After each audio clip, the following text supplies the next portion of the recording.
नमस्कार छात्रों, मैं नीतेश रघुवंशी एक बार फिर से आपका स्वागत करता हूं माय स्मार्ट गुरुजी के यूट्यूब चैनल पर। पिछली वीडियोस में हम कोशिका से संबंधित काफ़ी बातें कर चुके हैं और यदि आप चाहते हैं कि ये आगे की वीडियोस आपको अच्छे से समझ में आए तो आप पुराने जितने भी साइंस के वीडियोस अपलोड हुए हैं उनको जाकर देखें। यदि आप चैनल पर पहली बार आए हैं तो सब्सक्राइब कीजिए। इसके अलावा मेरा यूट्यूब चैनल साइंस द अड्डा, उसकी लिंक आपको डिस्क्रिप्शन में मिल जाएगी। आप उस लिंक की सहायता से मेरे चैनल को भी सब्सक्राइब कर सकते हैं। दोनों ही चैनल पर आपको साइंस की ये वीडियोस मिल जाएंगी। तो आज के वीडियो में हम बात करेंगे कोशिका सिद्धांत की, सेल थ्योरी की।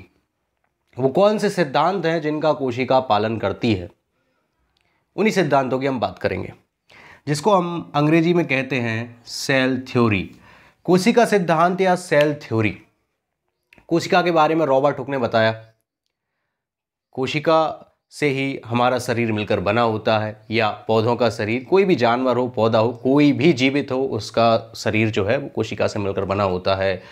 जीवितों और सजीवों में क्या अंतर है, इसके बारे में भी हम बात कर चुके हैं। अब इस वीडियो में सेल थ्योरी की बात करते हैं। तो 1838 की बात है, 1838। रॉबर्ट हुक ने माइक्रोग्राफिया पुस्तक लिखी, सेल टर्म दी, सेल को खोजा। ल्यूवेनहॉक ने लिविंग सेल को खोजा। उसके बाद 1838 ईस्वी में स्लाइडन, वनस्पति वैज्ञानिक स्लाइडन, एम स्लाइडन, हो सकता है मैं प्रोनाउंसिएशन गलत कर रहा हूँ, और दूसरे 1839 में, एक साल बाद की ही बात है, ज़्यादा आगे की बात नहीं है, 1839, थियोडोर स्वान। तो दो साइंटिस्ट हमें याद रखने हैं और बहुत ही महत्वपूर्ण हैं ये दोनों वैज्ञानिक। स्वान जो थे वो जूलॉजिस्ट थे, मतलब जानवरों पर रिसर्च करने वाले, जानवरों पर पढ़ाई लिखाई करने वाले वैज्ञानिक, और ये पौधों के बारे में ज्ञान रखने वाले वैज्ञानिक स्लाइडन। तो दो साइंटिस्ट हैं। अब जो बॉटनी वाले हमारे साइंटिस्ट हैं स्लाइडन साहब, इन्होंने बॉटनी के बारे में बताया, मतलब पौधों के बारे में। अब पौधे जो हैं वो भी जीवित हैं, ये हम बहुत पहले बात कर चुके हैं वीडियोस में। तो पौधे यदि जीवित हैं तो वह भी छोटी छोटी कोशिकाओं से मिलकर बने होंगे।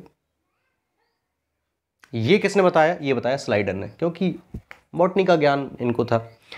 जूलॉजिस्ट, जूलॉजी का ज्ञान, जानवरों का ज्ञान स्वान को था, थियोडोर स्वान। तो इन्होंने भी बोला कि जो जानवर हैं, जीव है, जंतु है, जानवर खास करके सही शब्द रहेगा, सही टर्म रहेगी, जानवरों के शरीर भी कोशिकाओं से मिलकर बनते हैं।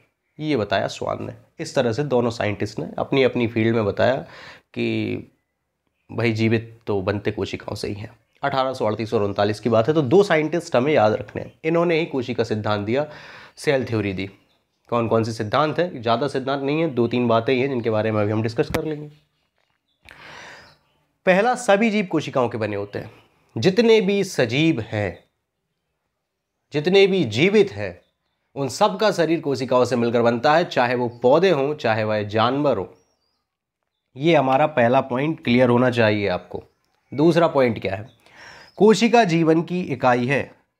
पहले वीडियोस आप देखोगे तो उनमें मैंने बोला है कि कोशिका जीवन की संरचनात्मक और आनुवांशिक इकाई है। हमारा स्ट्रक्चर, पौधों का स्ट्रक्चर बनता तो कोशिका से ही है, क्योंकि हमारा शरीर बना किससे है? कोशिका से। आखिरकार इकाई तो कोशिका ही है।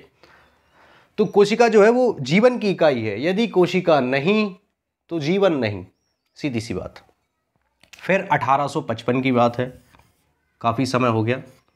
रुडोल्फ बिरकोव, एक और साइंटिस्ट, हालांकि इससे संबंधित कुछ कहानियां भी हैं कि एक और साइंटिस्ट थे, मेन काम उन्होंने किया था, लेकिन रुडोल्फ बिरकोव साहब को इसका क्रेडिट मिला। जो भी है उसके बारे में हम कभी बात करेंगे बाद में। फिलहाल में रिटर्न के हिसाब से हम देखते हैं। तो रुडोल्फ बिरकोव जो है 1855 में इन्होंने कुछ बोला और उनकी लैंग्वेज में बोला। और क्या बोला?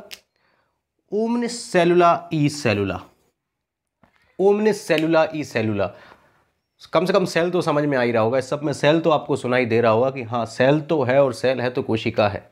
ओमनिस सेलुला ई सेलुला, ये कथन किसका है? ये स्टेटमेंट किसने दिया? तो रुडोल्फ बिरकोव ने दिया। कब दिया? 1855 में। अब इसका मतलब क्या है? ओमनिस सेलुला ई सेलुला। ओमनिस सेलुला ई सेलुला का मतलब ये है कि जितनी भी नई कोशिकाओं की उत्पत्ति होती है, भाई पुरानी कोशिकाओं से ही होती है।